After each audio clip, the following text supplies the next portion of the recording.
courage takes over. Timing, precision, moments that define us.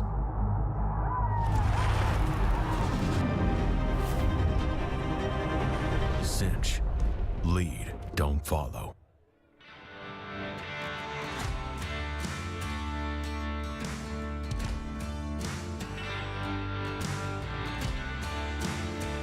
Good morning, Cowboy Commons, here at the Las Vegas Convention Center South Hall East Lobby. The Cinch stage is packed with another morning of riveting content, entertainment, wisdom, knowledge, and talent. And it is time to get rolling. No, not time to get rolling. Time to get spinning this morning. Time for Tommy Joe and Kendra No Spin Rodeo Rally. Morning. I'm not going to say good morning, because for some of you it might not be a good morning. Morning.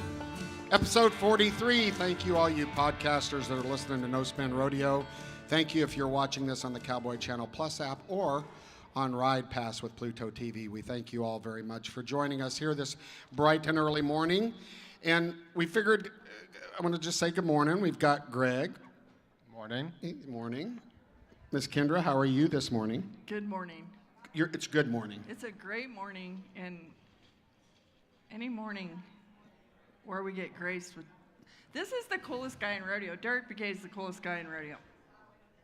And Derek? you'll never hear it from him. What's a cooler guy in rodeo than you, in your opinion? Heck, Uh-oh. that I don't know. I mean, there's got to be a lot more. See, he recognizes he's the coolest guy in rodeo. No, he doesn't. That's what's so cool about him. Hey, so frustrations are mounting, so we've got a couple video clips. Earlier this week, we want to show this. Give you a little setup. Traffic guards that walk people with the stop signs across the deal. I'm just going to put it this way. Take a look. Frustrations are really high. Yeah!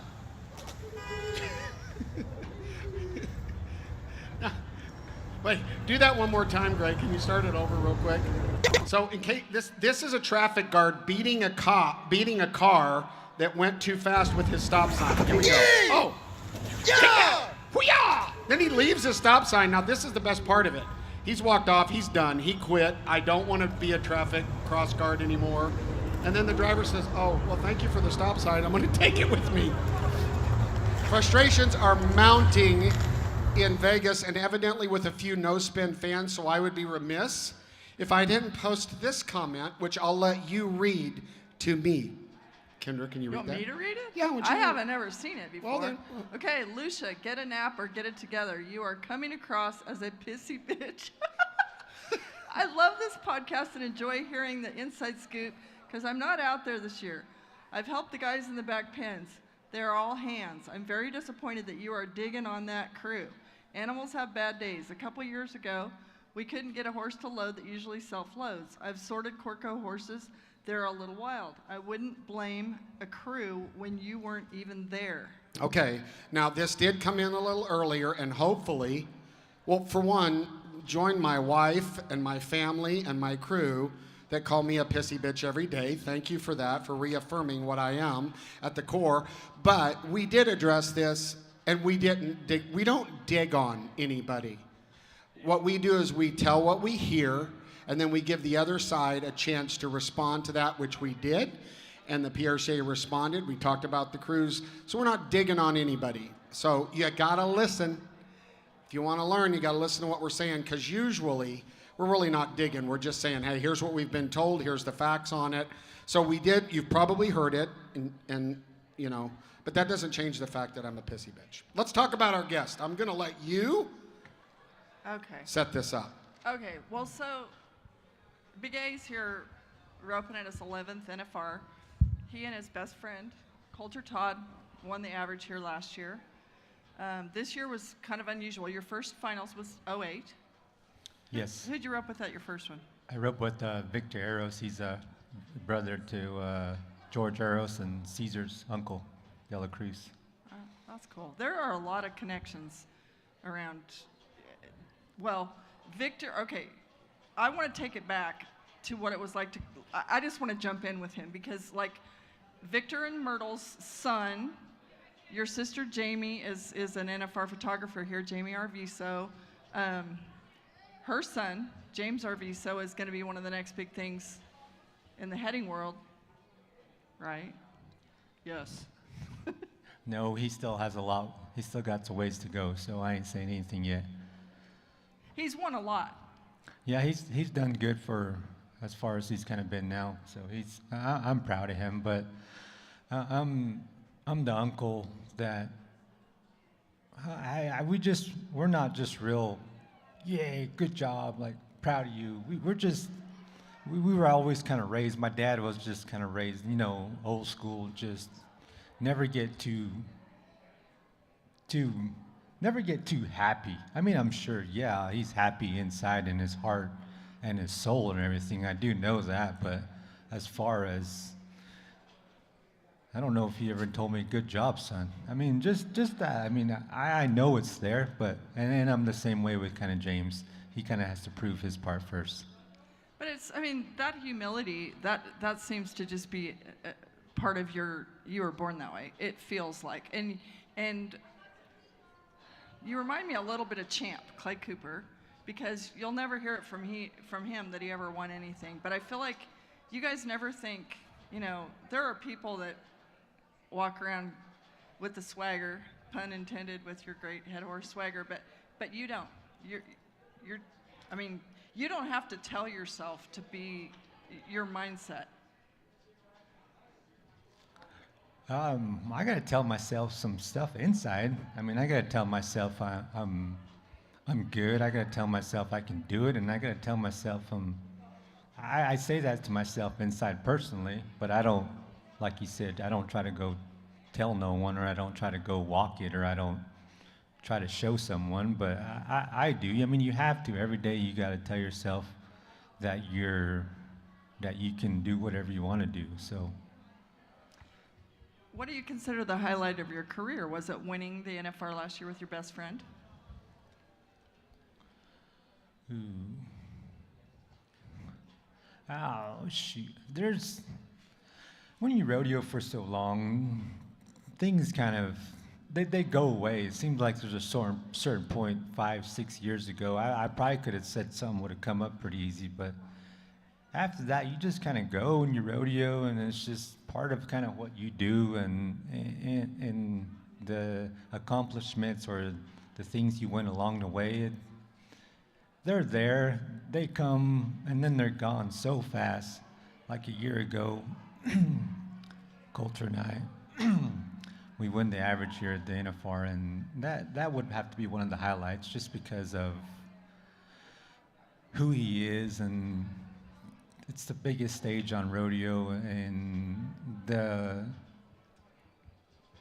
personal things that we both have in our life.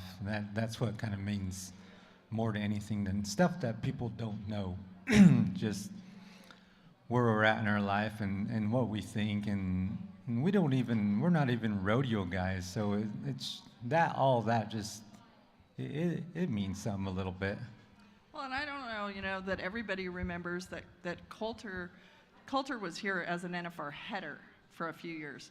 And then, very young, he had a wife and little kids. He just pulled up and went home to the ranch.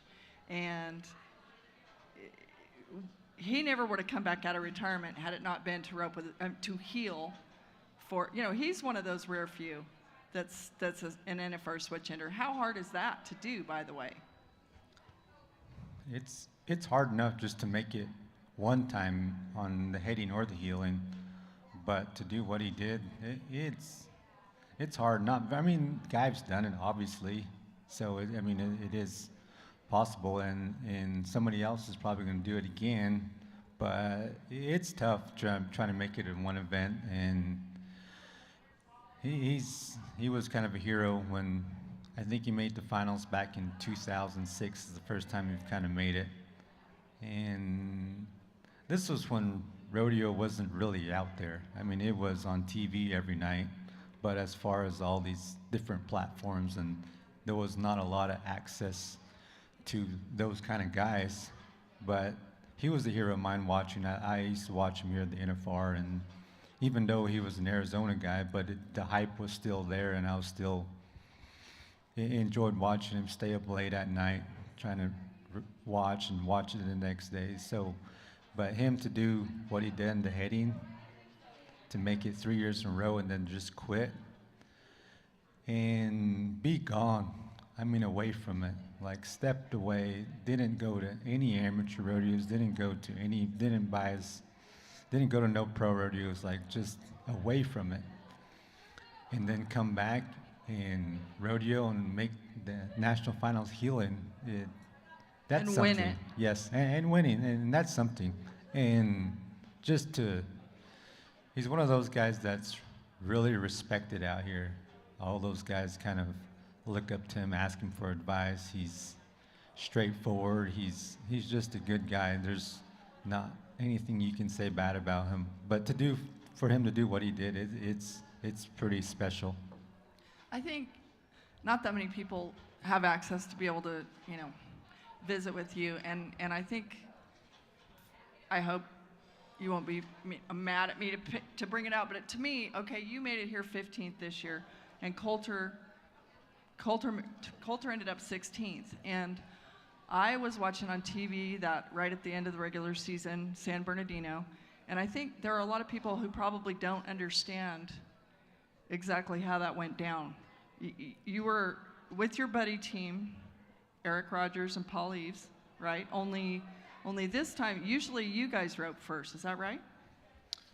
Yes, this whole year we had the PRC has a buddy system where you can enter the team roping with another team, where you could travel together, you could enter together, you can work everything together for whether it's traveling, it's just for expenses, cut expenses on some certain things. So we buddied them all year, and Paul Eves, he takes care of the entries. So when he enters us in every rodeo, he gets to go second because that's just kind of the rule. If you do the entering, That's your reward. yeah, if he does the entering, we're gonna go first every time, and they go right behind us every rodeo, right behind us every rodeo. But the very last rodeo of the year, San Bernardino, one of the guys, I think it was Paul, didn't have enough rodeos, so he didn't enter San Bernardino. So just Coulter and I entered, but something else happened. He got a rodeo back from somewhere, but he got to go through the late entries to get in San Bernardino, the walk-upper place. So it happened to be that the walk-upper place team that turned out was right ahead of Coulter and I, and Paul and Eric got that spot. So throughout the whole year, there was the very last rodeo they got to go before us, and we got to go behind them. So anyway, it comes down to the last rodeo of the year, San Bernardino, Sunday night. Paul was ahead of Coulter about $30. So it was just pretty much between Paul and Coulter. So Rogers and Paul, they go first. They made a really good run. I don't remember, 5-some, 4-9. They made a good run. So we come right back the next team, and we just had to beat them to get Coulter in. And didn't work out. Okay, but they Rogers and Eves made a really great run. They took the lead of the whole rodeo. So you literally had to win the last rodeo of the regular season to get Coulter in. Yes, but we just had to beat one team. There was only one team on our radar. If they ended up 8th place, we just had to win 7th. So we were only focused on one team. It didn't matter what anybody else did. It was the bad part about it, the whole thing is we were all friends. We've been in the rig all year together. We slept next to each other. We ate to each other. We did everything together all year, and it comes down to the very last rodeo, and we were against each other. It was a little bit awkward, but it was also kind of funny. And it was just like, I don't know, it was like the movie, like was a Lonesome Dove, where before they hang Jake Spoon for whatever. It's kind of like I'd rather be hung by my friends than a bunch of strangers. So it was kind of like that. I'd rather get beat by those guys than somebody else. So it was fun. I mean, but it was kind of awkward a little bit, but it was fun. I mean, it was a win-win situation, really, if you really think about it, because we either were going to do good and beat them, or they were going to win it, and they were our team. If there was anybody else that we wanted to win other than ourselves, it would have been them. So it was fun. How do you get, so for the no spinners out there, Derek, you guys, headers and heelers, win the same money together, right? Technically, almost all year. Is that correct? So how does it seems like it's hard for maybe some of the fans to understand, how does that get off? You know what I mean?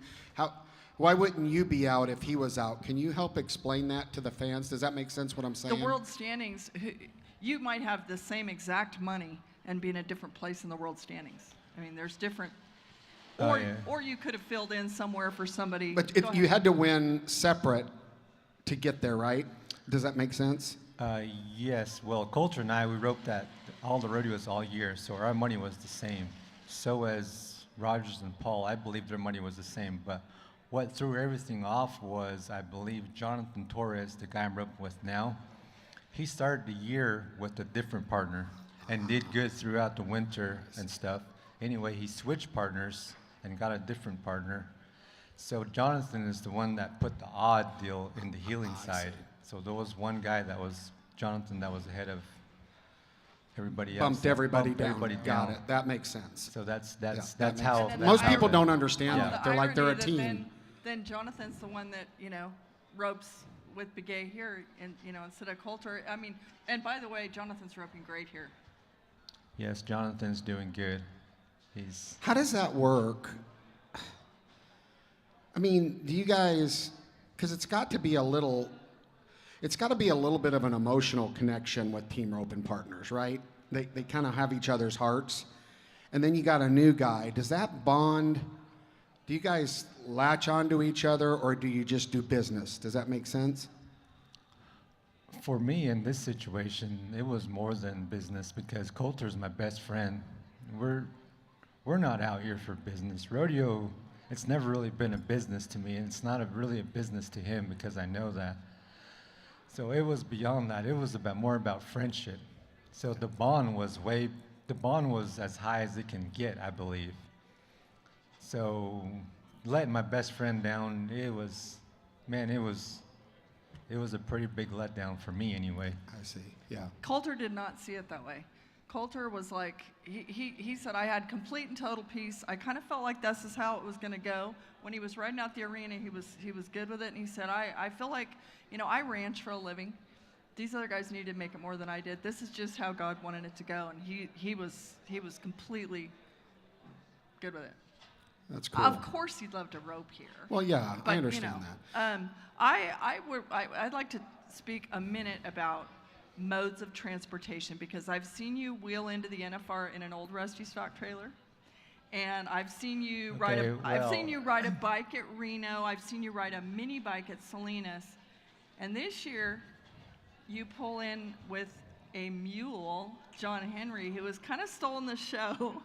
And my deal about this is, like, you're cool to bring a mule to ride in the Grand Entry, but you're the coolest to let somebody else steal the thunder, take the spot. That's John Henry. There's John Henry, and there's Zeke Thurston, and you got to tell it with your own words how this happened, that the bronc rider's on your mule. That mule, I wanted to bring him last year just for the Grand Entry. It all kind of started with our buddy team, with Rogers and Paul and Coulter. We were like maybe in Ellensburg kind of the end of the year, and we were all sitting pretty good. We just kind of had to finish the year out to make the finals, so we were kind of planning on just talking about the NFR and stuff. And I don't remember what happened, but a mule came up. Why don't we ride mules in the Grand Entry? I'm like, a mule? But I was for it because I had one. Like, yeah, heck yeah. I got John Henry. Yes. So anyway, Arizona, there's Eric Rogers, Coulter, and I. We ride for the state of Arizona. And Coulter don't have a mule. Eric Rogers don't have a mule. But they're like, okay, we'll get some, they said. Coulter, he wasn't on board. He's like, no. Eric, he's, heck yeah, like just kind of really. So, all right, okay, all right. So anyway, the NFR is starting to get closer, and they're still planning on riding mules. So I was ready. You got to have 2 different kind of vaccine shots. You got to have health papers and coggins for your animals to get on ground. And I got all my paperwork done. I didn't know you can get coggins on a mule. I got all that stuff done. Anyway, they backed out. So, and I was like, I'm still gonna take my mule. I'm still gonna take him. Got closer and I chickened out. The reason I chickened out is just, the main thing is, it's kind of embarrassed. I don't know. I mean, a mule is kind of I don't think it would be very good to bring a mule to Las Vegas, just to be around those type of people, those type of other horses, the environment. I was like, no, that's silly. That is not going to be good to bring a mule here and walk him across the parking lot, and it's kind of been embarrassing. Like if it was at a like a hunting event or like a ranch rodeo or where there was like working cowboys around, I wouldn't mind, because mules guys actually use them a lot for work or for hunting, or they're around them a lot packing. They're used to being around them, so it's not unusual to see a mule. But to bring them around here in front of like all the calf ropers or the barrel racers or those types of people, I probably think I get looked down at. So anyway, that's the reason why I didn't bring them the first time. I was just embarrassed. So this year come around again, and I said, I gotta take him. So I bring him. I got this kid helping me, Mexican kid, shorter, just. Anyway, so we get here, unload the mule. I said, here, you take this mule. I don't know you, you go that way. I'm gonna take my rope horses and I'm gonna go this way. I mean, it's true. I was kind of like, was hoping no one was around. And so he gets the mule, I put my horses up, we put the mule up, and so that's where it all kind of started going. And then Wednesday, the day before the rodeo, I had grand entry practice. And I was still embarrassing my mule. I was like, man, I need to practice on him. I need to get him around, get him deal. Like, man, I'm too embarrassed to be on him. No. So the grand entry rehearsal was going on, and we're right next to Canada in the lineup. And the whole time I've been thinking, man, I wish I was on my mule just to get him used to all this. So I told Zeke, I said, hey, I got a mule. Anyway, as soon as I said mule, he looks up and says, I'll ride him. And I was like, so glad, like, okay.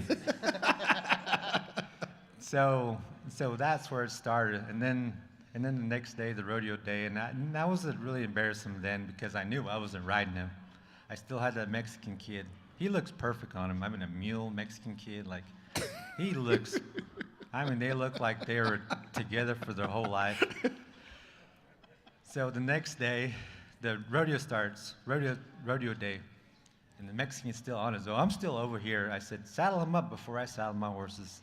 So he saddles him, he goes, rides him off, and I catch up to him later, and grand entry's getting ready to start, and the rough stock riders, they're all in their locker room. They got their horses all waiting for them on top, and they all walk up to the moat, the lane, to get on the horses. And here comes Zeke. He still doesn't know. I got this mule, because it was just a 10-second agreement. I got a mule, yeah, I'll ride him. And that was it. He was probably thinking I was kidding or so.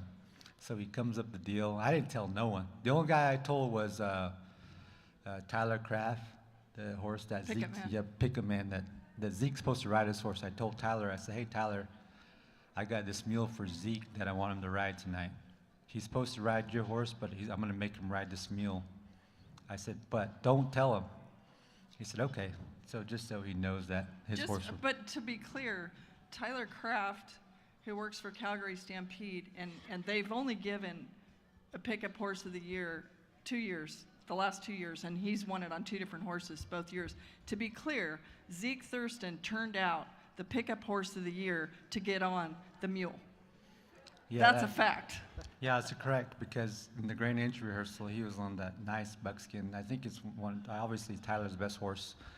And Zeke's he's the front runner for Canada. He's the man. He's the biggest Carries the guy. flag, Yes, and yeah. everybody, when he walks through, they move aside for him. So he comes up the lane and he sees this mule, and it was funny just to see the look on his face. He was surprised, happy, not sure, whatever, just everything in his face. I could see it.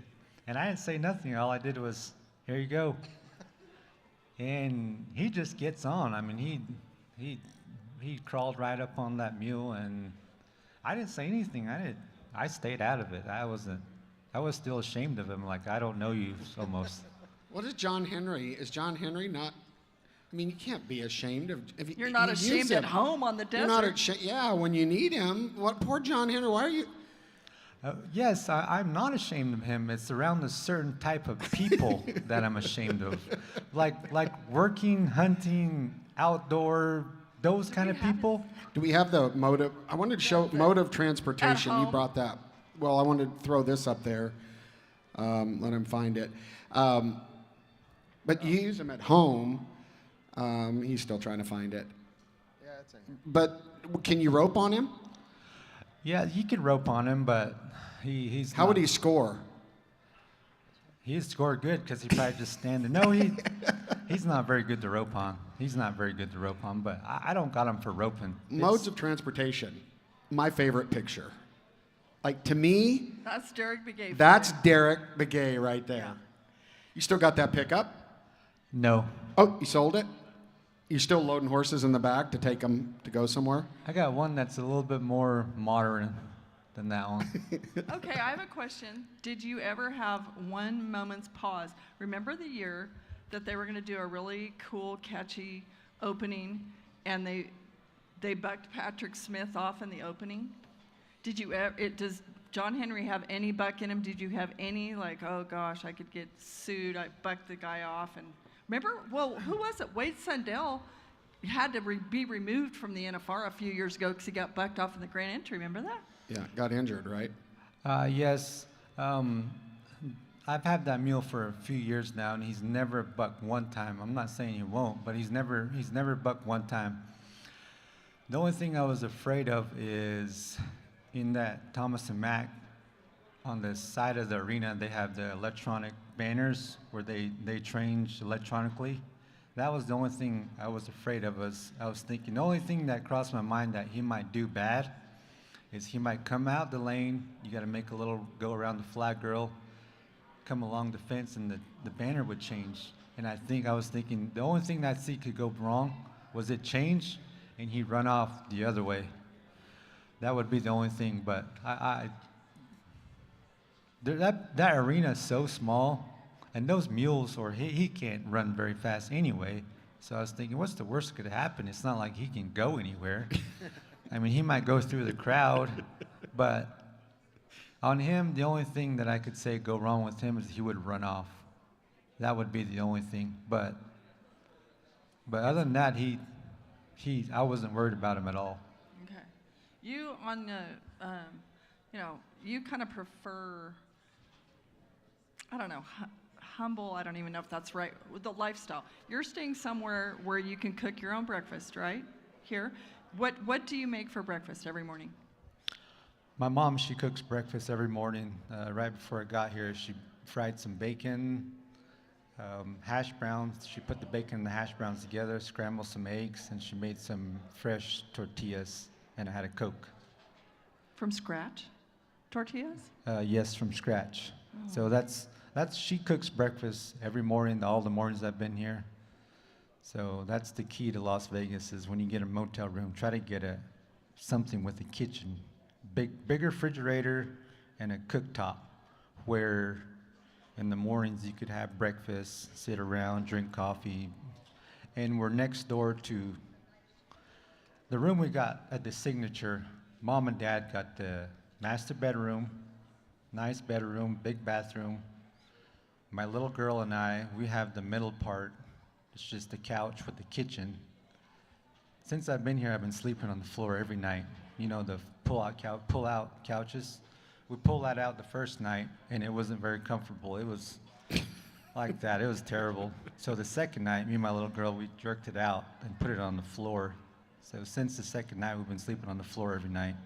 And then my sister and her husband and my nephew JP are in the room next door, and they're all kind of connected. So it's kind of sort of a house, and we eat breakfast together, hang out together, get ready before the rodeo together. So it's Family. yeah, there's no other way to do it than that. When you were roping with Petska, was it a one-off deal? There were times when you pitched a tent and camped in a teepee, not a tent, a teepee. You pitched a teepee at rodeos. Have you done that anytime lately? No, the reason I've done that is Sherry Servey has a lot of animals, dogs, cats, chickens, whatever, and she always has them in the rig, and I'm not a fan of dogs in the pickup or in the trailer. I'm not a fan of any of that. But I can deal with it. I don't say I'm not going to go, or I don't cause any problems with that. I mean, I can do it, but I prefer not to. But she has all kinds of stuff. I mean, then horses. So things get tight in her rig sometimes. So I decided to bring my little teepee, and I stayed right outside the rig, and it's nice, a lot of room, no dog hair. So I feel like you, Eric Rogers, and Aaron Sinigini have given a lot of kids on the Navajo Nation and everywhere something to really look up to, and I feel, I mean, I don't know, people look up to you just because of who you are and how you conduct yourself. It's, I mean, the roping, yeah, you've picked up at the PBRs and any kind of cowboying is Derek Begay, but do you feel, you guys have made it to the bright lights. Do you feel, are there things that you tell young people now who look up to you and wonder, can I do it? I mean, he could do it. Can I do it? I grew up here too. I mean, do you talk to a lot of kids like that? no, I really don't. I mean, yeah, if they ask, I tell them. You're a but- role model. There's but- no way around that. You kind of got to more like show it, because I always think back when I was wanting to be one of those guys, or I was wanting some sort of people to look at. I always just looked at people, what they wear, how they walked, how they conduct themselves, how they talked, or what kind of tact they used, or how they approached things. I always just watched. So I try to, I mean, they say, I've been working my whole life to build an image, or the image that I got. And it's hard. It's hard trying to be a role model.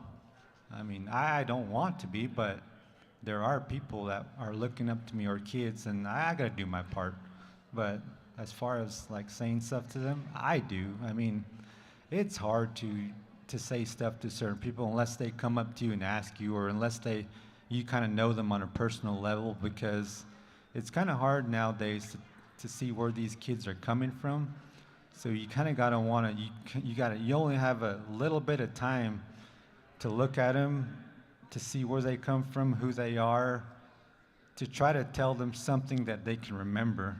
You can't just tell them stay in school, or you can't just tell them to be good. Like, there's something that you have to try to magically click with them just in the short amount of time you're with them. And I try my hard to think of something really fast to tell them. But I'll do. They're watching you. They're watching. You know, like somebody told me the other day, a good friend of mine, he said, He said, travel the world, preach the gospel, and try to use words if you have to. He told me that a week ago. I said, you know what? I like that. I like for somebody to go out there, do whatever they want to do, travel the world, see all kinds of stuff, meet all kinds of people, do everything you want to do, and then also preach the gospel, and then use words if you have to. And that was pretty good. I thought that was pretty cool. Well, I think the thing about it is people respect you because what we all realize is you're the same guy, right? Whether you're out front, in back, in the grocery store line, and that's living it. And I agree with you. There's one thing to say what you are. It's another thing to be that person all the time. We all look up to Derek Begay for sure.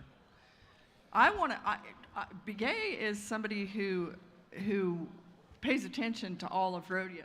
So I think we should spend more time today. Yesterday we tried to whip through the rodeo from the night before in 3 minutes, and we shouldn't do that because this is a guy who he watches it all. I think up front we should mention. It was hard to watch Donna Cabrol last night.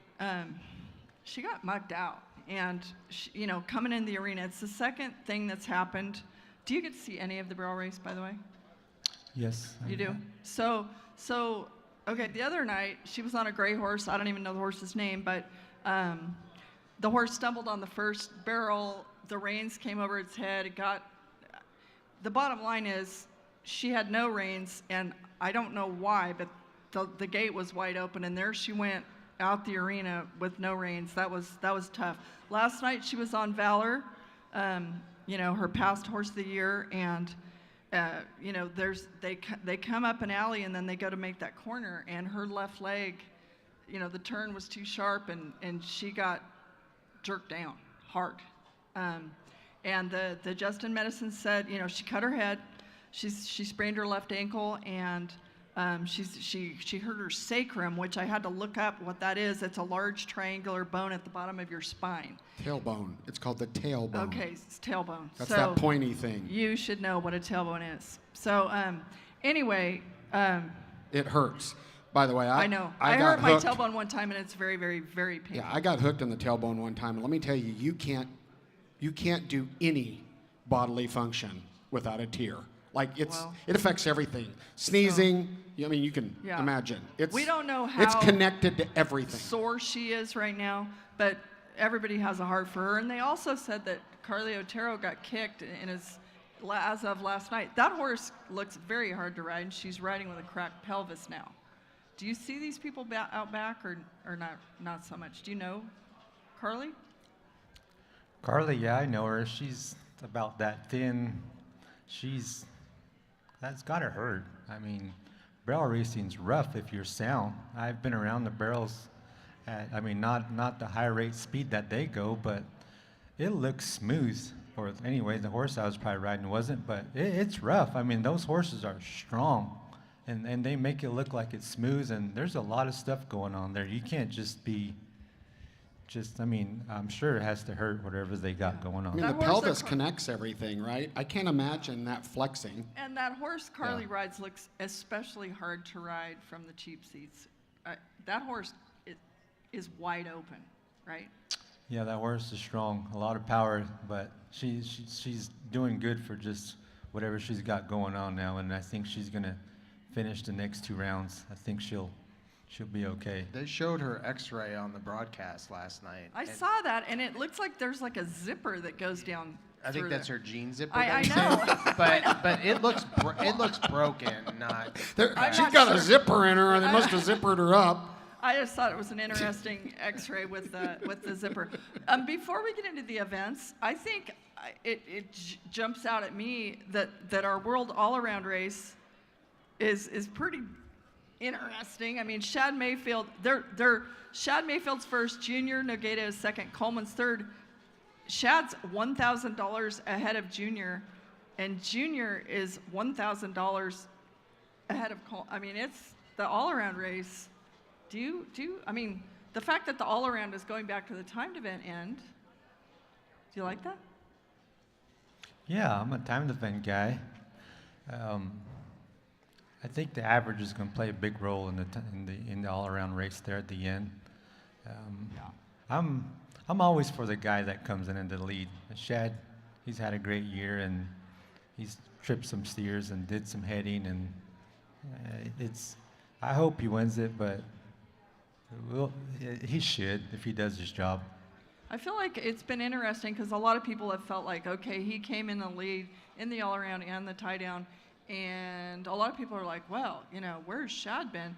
But like seeing Fred Whitfield a couple days ago, and they're, kind of a little team here, he's not concerned at all. He's like, we're playing the long game, and he feels like Shad's gotten by some. There was that one black calf that was off to the left really slow that went again last night, and he's done a really good job of not panicking, right? I mean, he hasn't made any major mistakes. I wouldn't say he made any major mistakes, but he just hasn't what they call it just hasn't run through one. Nothing's just been smooth for some reason. Most of it's probably not his fault or what he's doing. It's just the way things are going. I mean, I've been watching every night, and I see Shad before the rodeo kind of. I know what he wants to do. And then when he goes out there and it doesn't happen, I see him after he ropes again, and man, he's trying so hard, and that's the thing a lot of guys don't see in the stands. What guys look like before they rope and how bad they want to do good, and then they go out there and it doesn't work, and then they go back in the back, and man, they're let down. They're having a hard time, and people are trying to cheer them up, and they're wanting to do good so bad. So I see all that, and Shad, I mean, if there's anything, he maybe is just trying too hard. That would be the only thing. The thing I feel like Shad has kind of spoiled us. He's such a gifted athlete, and there are plenty of times throughout the whole year that there might be a glitch or two, one little thing here or there, but he keeps moving forward, and he'll win around with a hiccup. Yeah, so we got 2 nights left, and Shad's still, and then the calf roping side, I'm not sure how that's going to work, but all around he should win it if he does his job. Shall we start rolling through the events so we don't? Sure. Well, there's a couple little things that I thought was interesting. Brittany Posey-Tanazi, people were kind of like, where's Brittany? It is interesting that she won $80,000 at the Oklahoma City Futurity on the 12th. So there's a big Futurity in Oklahoma City. So she's still out there. Also, isn't Andrea Busby winning the average on a horse that helped Brittany win the world last year? She bought that horse from her, right? Or did she buy her or no? I think Busby's owned the horse. Oh, they did? And Brittany was riding him. Yeah. Do you know anything about that? That sounds right. I don't know it, but that sounds right. I think that's right, but I feel like Busby Quarter Horses is very, very famous, and they have multiple horses here that have come out of their program, and it's pretty cool to see the owner, get to enjoy that. And the other thing I thought I would just bring up, because I think it's interesting, they paid out $2 million at the team roping south of town. All these ropings and all-in barrel racing. Isn't it cool, though, including the NFR, how much money can be won right here? Like we've always like, well, a guy hits a golf ball for $1 million, but at some point I want to try to gather all of the prize money, right, for this in this area in Clark County. It's incredible, and an old timer, well, he's probably not that old, came up to Oat and I yesterday and was saying, just a few short years ago, I brought my kid here to rope in Roy Cooper's junior roping, and there were like 12 kids in it or something, and it was literally the only junior event in town. Now they're everywhere, right? The Junior World Finals for starters, but there's opportunity for kids here. I don't know what the running tab is now with Speed Williams' daughter. I mean, she's an adult now, but a very young adult. What she's won in the breakaway out here, including the week, she won $115,000 the week before we got here. But her total, I can't wait to see what it is by the time we leave town. Well, that Dusty Lynn Hall, that 10-year-old, she's got almost $1 million in career earnings. 10 years old, barrel racer. So it is cool. Shout out to Jamie Brown Royce roping over here in the junior. We love Jamie Brown. Okay, so do you get to watch the bareback riding? Dean Thompson was 88 last night on Preferred's Dusty Roads. Is the name of the horse. Pete Carr owns the horse. Do you get to watch the bareback ride? They have a little TV screen inside the warm-up arena where you warm your horses up. We get done with the grain entry, then we kind of just walk around, lope our horses. There is a screen in there. So I do, yes, I watch it, but not enough to remember really what was what, but yes, I do watch it. I try to watch everything. The good news for me was that Rocker didn't look like he got knocked out Right. in that round. Like I was Because we watching. think he's maybe been knocked out twice this week. That sure looks think. like it, right? And the fact that he went through that ride, he's still sitting on top of 365,000 points, about 30,000 ahead of Bradley Miller. So, every race this year, I mean, with the exception, I guess, of the barrel race, like it's not over, right? Is there any one that you could just say, well, we'll get through it. We'll go through. So Not anyway. that I'm aware. And now we're starting to get these special what-if sheets. Like if it ended today, so that's kind of fun. In the steer wrestling, it was cool. Kind of speaking of Andrea Busby riding one of their horses, it was fun for Ty Erickson to win around on his own horse that he owns, the Horse of the Year, Crush. Now Crush has taken them to the buckle presentations. Guys Three won guys. around. Three guys, all three guys, Rowdy Parrott and J.D. Struxness and Ty now have all won around. They've won over 250,000 on that horse here this year. He just stands in there. That horse would be great, whatever event, correct? I mean, do you watch that horse? He's cool cat, and he runs, starts hard, flat, right? Well, it's probably the event right before his, so he's Oh, yeah. probably focusing on his You game could, at you that could time. surely head on Crush. And if not you- everybody knows every lineage of every horse. You do, but not everybody does. I got to give her a little hard time there. Do you know the horse? You can say no.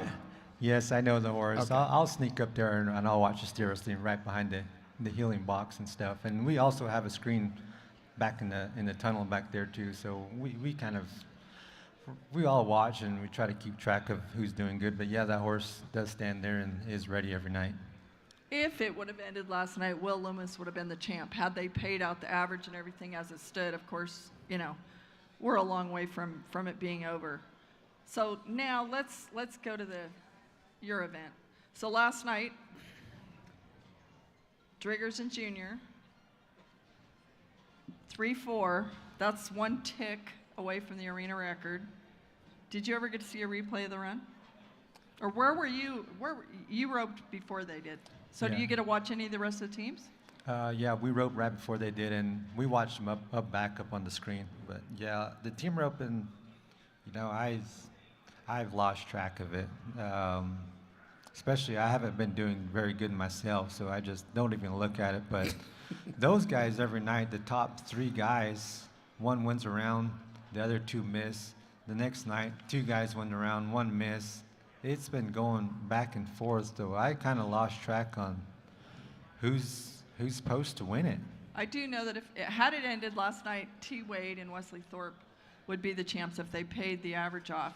But okay, so still, Clay Smith and Colby Payne are the only team that has caught 8 now. So if you're them, I mean, you don't want to get left in the blocks, I guess. But if you're them, what are you thinking right now? I was them last year. It seemed like maybe coming into ninth round, Coulter and I were the only team to catch 8. So last night we got done. We're having some snacks at the bottom with Clay Smith, and I said, "Man, you're in a good spot." He said, "Yeah." He said, "Try to break the barrier and try to catch every night. That's what I'm gonna do." I said, "Yep, you're right." So that's his mentality, and he knows it. And I see them catching 2 more, but he's gonna. You hear it all the time here. People say, if you miss the barrier, it's hard, it's hard. It's true.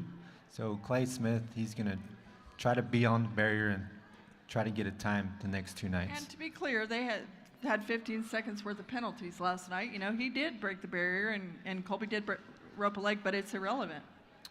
Yeah, I mean, there's a chance he could have been on the barrier Right. too, but you don't want to get behind here in that arena. So I see him catching 2 more. They should get 2 more times and they should win the average.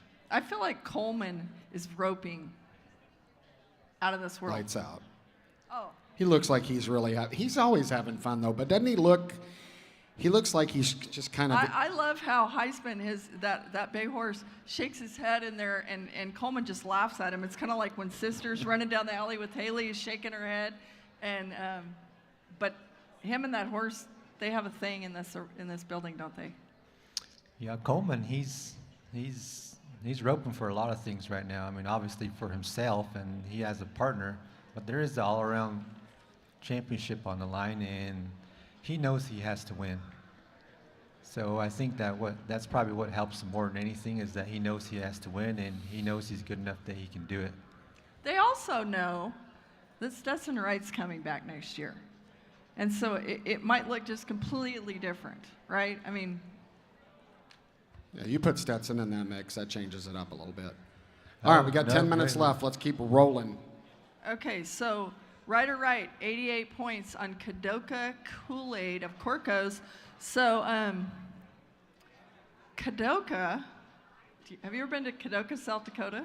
No. Okay, it's kind of near Wall, and Wall, South Dakota. Have you ever been to Wall, where there's like this? I don't even know how to explain it, but there's Is like there a wall? this little town, Wall, South Dakota.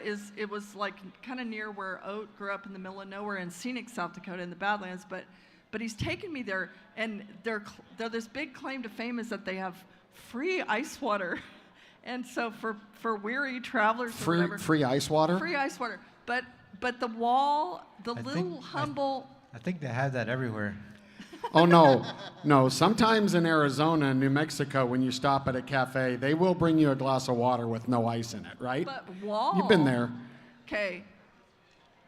Oat, who won his first gold buckle here when it moved here in '85, he won his first buckle of his life at the Wall Junior Rodeo, and he took me there to show me, and he won the all-around for placing in the steer riding and the barrel racing. And did you ever barrel race? Yeah, junior rodeo, I barrel race a lot, Really? every time. Did you flag race, pole bend, any of that? If boys were allowed to, yes, I done it. That's awesome. I wasn't good at it, but I done it.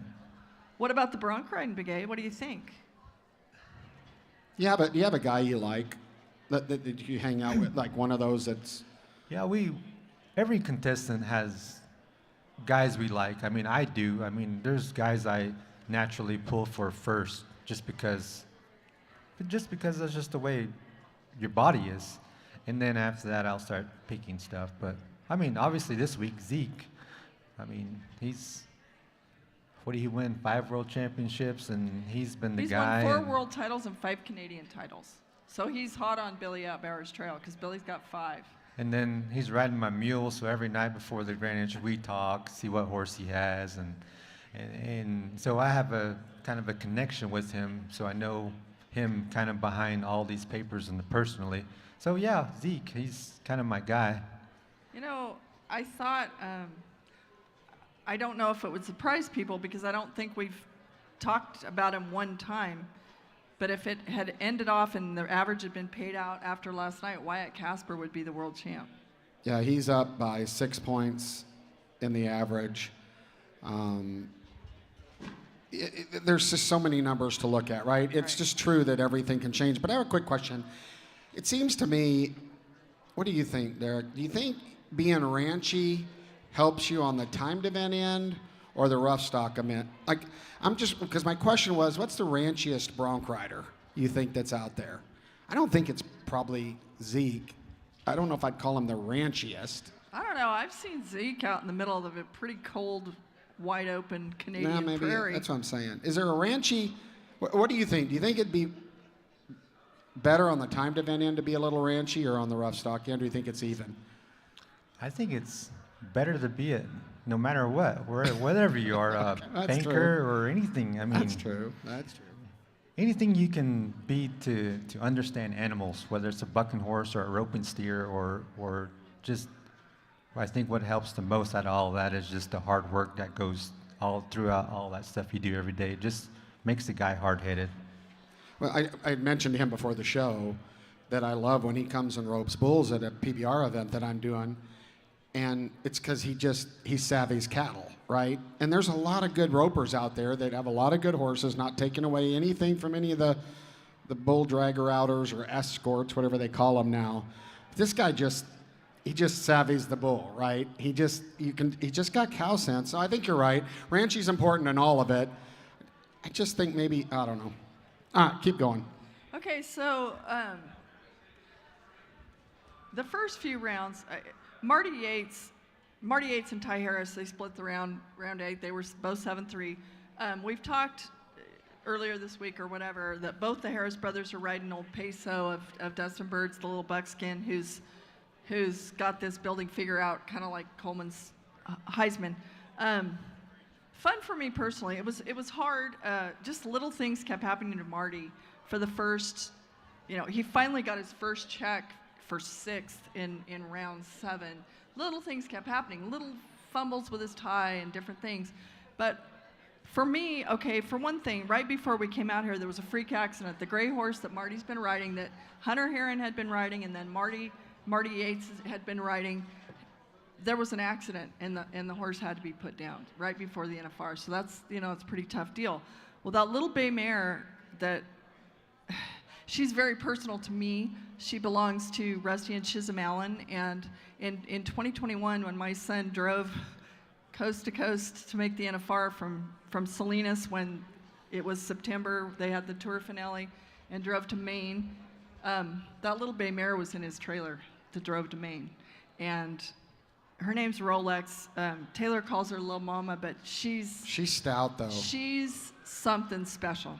And so for Marty to have such a heartbreak right before coming here, he hadn't gotten to run a lot with her, but they got the one last night, and Lil Mama got to show what I she think can he do. kind of said it all at the very end when he puts his hands up like this, kind of like, finally, right? By the way, his aunt JJ Hampton is fun to watch.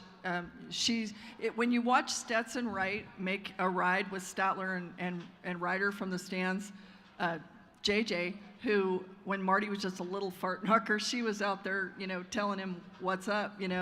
It's fun to watch her up in the stands. Okay. Riley's still in a commanding lead on 8-hand in the average.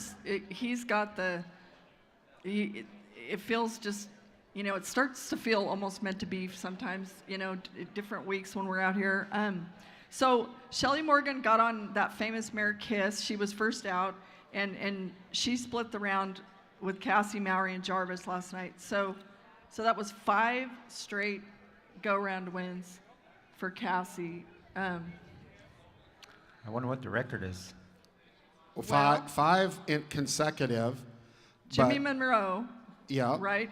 But I was gonna, you just keep talking about I that. would I'll be tell shocked if Corey Petska's mother, Gail, doesn't figure into this somewhere, because she had a little sorrel horse when I was a kid named Dobie that she brought, when they came to the Cow Palace, she brought to my dad to have his tail done or something. But they won a ton. They dominated like that. Well, my no-spin secret agents out there sent me that it's obvious Cassie tied Jimmy Monroe's record for consecutive round wins, but 2 more chances. If she wins both, she'll tie Gail Petska's record for the most wins in a single NFR. Oh. So if she wins one, she would tie Gail for the second most wins in a single finals. But if she wins 2, so that's pretty cool. How about me remembering that from my youth? That's because you're a rocket scientist. Keep going. Anyway.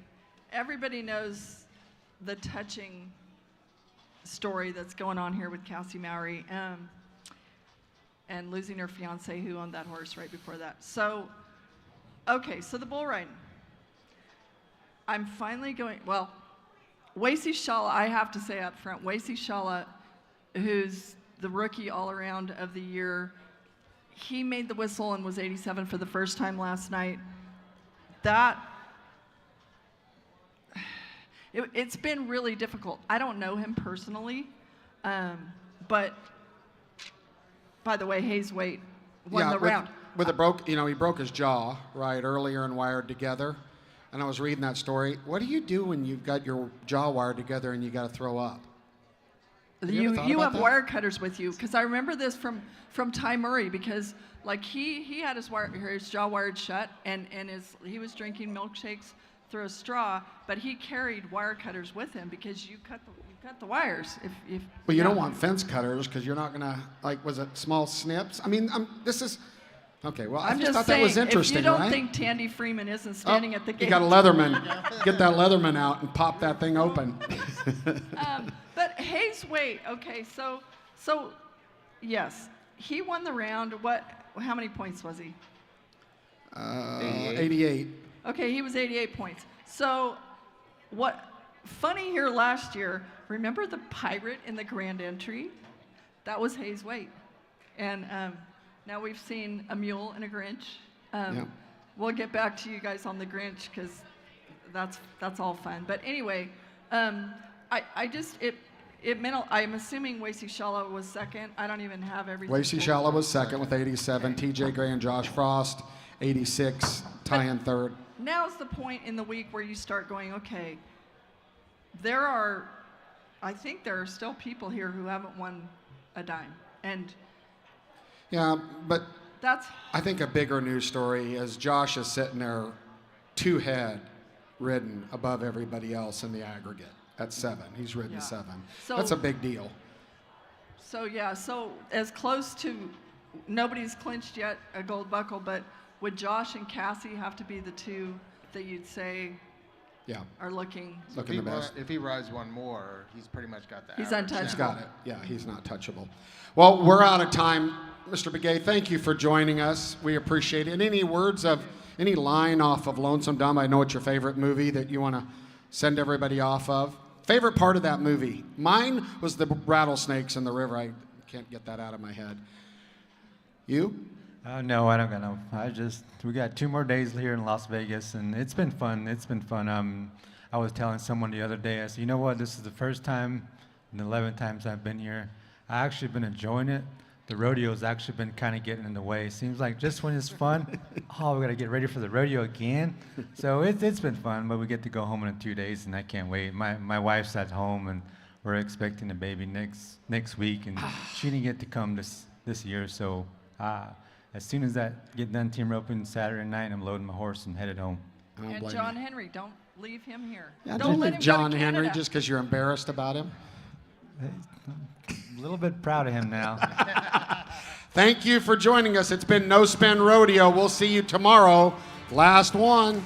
Come back and see us.